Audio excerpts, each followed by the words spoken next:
नमस्कार। आज हम एक बड़ी दिलचस्प चीज पर बात करने वाले हैं, वाणी। हाँ, मतलब आवाज या भाषा। बिल्कुल, लेकिन सिर्फ इंसानी बोली नहीं। हम प्राचीन भारतीय ग्रंथों में देखेंगे, जैसे ऋग्वेद और निरुक्त। सही, ये समझने के लिए कि वहाँ वाणी को कितने अलग अलग रूपों में देखा गया। हमारे पास जो लेख है वाणी के विविध रूप और उसका विज्ञान, वो इसी पर आधारित है। हाँ, तो हमारा मकसद है कि इन पुरानी समझों के जो खास पहलू हैं, उनको थोड़ा समझें। और शुरुआत एक बड़ी अनोखी बात से होती है ना, ऋग्वेद वाली। हाँ, वही। ऋग्वेद कहता है कि वाणी के 4 स्तर हैं, 4 परिमित पद, जिन्हें ज्ञानी ब्राह्मण जानते हैं। पर 3 तो छुपे हुए हैं। गुहा त्रीणी निहिता, गुफा में। सोचिए, और सिर्फ चौथा, तुर्यम वाचो मनुष्या वदंती, यानी चौथा ही है जो हम इंसान बोलते हैं। कमाल है। मतलब हमारी जानी पहचानी आवाज के अलावा भी वाणी के रूप हैं। इसी पर थोड़ी गहराई से बात करते हैं। हाँ, तो ये ऋग्वेद का विचार एक तरह से बुनियाद है। 4 प्रकार की वाणी, 3 गुप्त, 1 प्रकट। और इसी को आगे समझाया गया, जैसे आचार्य सायण ने। हाँ, सायण ने इसे बांटा परा, पश्यंती, मध्यमा और वैखरी में। परा, पश्यंती, मध्यमा हाँ, और वैखरी। और उनका कहना था कि हम आम लोग तो बस वैखरी यानी जो बोली जाती है वही इस्तेमाल करते हैं। बाकी 3? वो योगियों के अनुभव की बातें हैं। परा मतलब एकदम मूल विचार। अच्छा। पश्यंती, जब वो विचार एक तस्वीर सा बनता है मन में। मध्यमा, मन ही मन में शब्द बनना, बिना बोले। हाँ, बिना होंठ हिले। और आखिर में वैखरी, जो आवाज बनकर बाहर आती है। ये एक पूरी प्रक्रिया है। तो ये सिर्फ बोलना नहीं, बल्कि सोचने से आवाज बनने तक का पूरा सफर है। हाँ।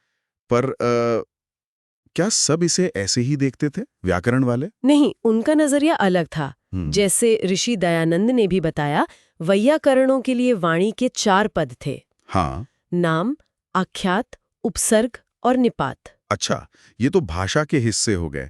Noun, verb, prefix, particle. सही, ये भाषा के स्ट्रक्चर पर आधारित था, उसके स्रोत या अवस्था पर नहीं। तो एक तरफ मन की गहराइयों से जुड़ी सोच, दूसरी तरफ भाषा का व्याकरण। और निरुक्त में यास्क ने तो कई मत दिए हैं। हाँ, यास्क ने कई विचार इकट्ठे किए। एक मत है नैरुक्तों का, ऋग, यजु, साम, और चौथी व्यावहारिकी यानी आम बोलचाल। वेद मंत्र और आम भाषा। एक याज्ञिक मत है, मंत्र, कल्प, ब्राह्मण और व्यावहारिकी। फिर एक और है, कौन सा? जो सर्पों, पक्षियों, छोटे रेंगने वाले जीवों की वाणी और इंसानी लोक भाषा को गिनता है। क्या बात है। मतलब सिर्फ इंसानी भाषा नहीं, हर तरह की ध्वनि। लगता तो यही है।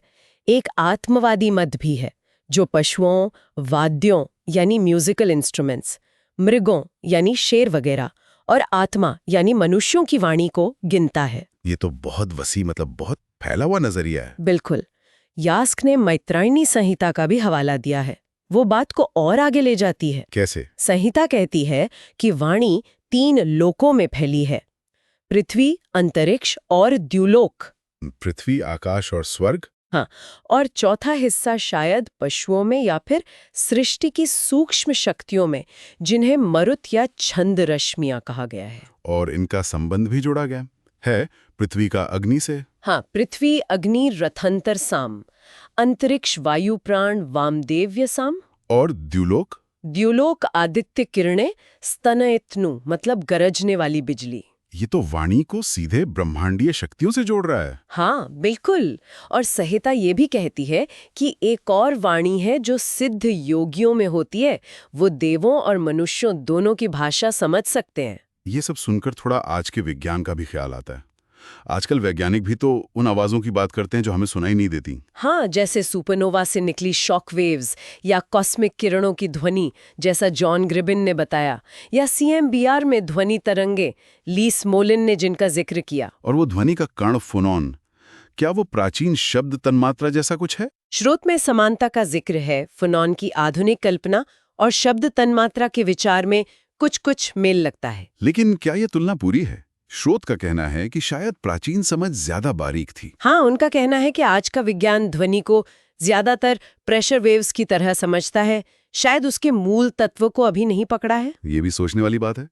अच्छा, और वो जो शुरू में बात हुई थी, परा, पश्यन्ति, मध्यमा, वैखरी, हाँ, सायण वाला वर्गीकरण, ये बहुत महत्वपूर्ण माना गया है। इसकी प्राचीनता पर भी कुछ कहा गया है। हाँ, स्रोत बताता है कि पंडित भगवत दत्त मानते थे कि भगवान कृष्ण ने भी परावाक का जिक्र किया था, और कयट और नागेश भट्ट जैसे व्याकरण के विद्वानों ने भी इस पर चर्चा की है। तो कुल मिलाकर अगर हम सार देखें, तो प्राचीन भारत में वाणी को सिर्फ बोलने तक सीमित नहीं रखा गया। बिल्कुल नहीं, इसे ब्रह्मांड से जोड़ा गया।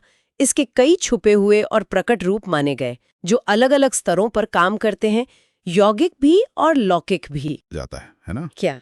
कि वाणी के जो छुपे हुए रूप बताए गए, परा, पश्यन्ति, मध्यमा, क्या इनको समझने की कोशिश हमें चेतना के बारे में या कम्युनिकेशन के बारे में या शायद ब्रह्मांड के बारे में ही कुछ ऐसा सिखा सकती है जो आज की साइंस की समझ से परे हो? हाँ, सोचने वाली बात है।